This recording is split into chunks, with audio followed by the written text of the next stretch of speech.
নবীজি সাল্লাল্লাহু আলাইহি ওয়াসাল্লাম মক্কা থেকে যখন হিজরত করে মদিনায় গেছেন, তো হিজরতের 6 বছর পরে, মদিনায় যাওয়ার 6 বছর পরে নবীজি সাল্লাল্লাহু আলাইহি সাল্লাম একদিন সাহাবায়ে কেরামকে বলছেন সকালবেলা যে আমি গত রাত্রে স্বপ্নে দেখছি তোমাদেরকে নিয়ে আমি আল্লাহর ঘর তাওয়াফ করছি, উমরা করতেছি। তো সাহাবারা আল্লাহর ঘর থেকে যে আইসা পড়ছে মদিনায় মক্কাবাসীর কারণে অত্যাচারে, তো এই কারো 6 বছর, কারো 7 বছর হয়ে গেছে। আজকে 6-7 বছর যাবত তারা আল্লাহর ঘর আর দেখে না। নবীজিও যায় নাই, কোনো সাহাবারাও যায় নাই, ওনারা তো চলেই আসছে মদিনায়।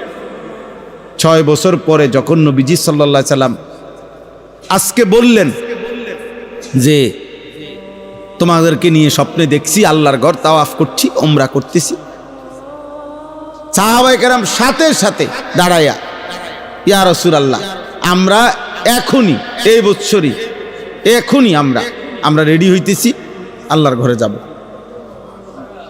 সাহাবায়ে কেরাম বুঝতেন নবীজি সাল্লাল্লাহু আলাইহি ওয়াসাল্লামের স্বপ্ন ওয়াহি।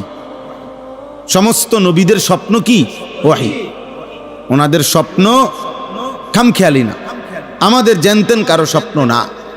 যেমন ইব্রাহিম আলাইহিস সালাম, উনি বলছেন ওনার ছেলে ইসমাঈলকে, আমি স্বপ্নে দেখেছি ইন্নী আরা ফিল মানামি, আমি স্বপ্নে দেখছি তোমাকে জবাই করতেছি আল্লাহর হুকুমে। তো ছেলে ইসমাঈল এটা বলে নাই যে আব্বা, মাত্র 8-10 বছর 12 বছরের ছেলে, ইমানদারের সন্তান, উনি বুঝে, এই এত ছোট বয়সে উনি বুঝে যে নবীর স্বপ্ন ওয়াহি, নবীর স্বপ্ন মামুলি কিছু না।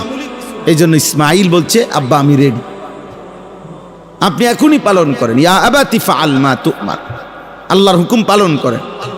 অথচ উনিও বলতে পারতেন আব্বা আরে স্বপ্নে তো কত কিছুই দেখ, স্বপ্নে তো মানুষ আমেরিকা বাইতলে পড়ছে, স্বপ্নে দেখলেও নাকি। ছেলেও তো বলতে পারত আব্বা স্বপ্ন তো স্বপ্নই, এটা নিয়ে পড়ে থাকার কি না।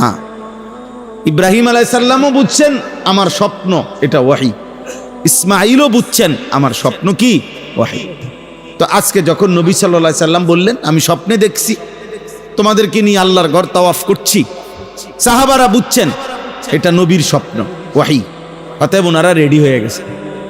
আল্লাহর নবী সাল্লাল্লাহু আলাইহি সাল্লাম 1400 কিংবা 1500 সাহাবী নিয়ে মদিনা থেকে মক্কার উদ্দেশ্যে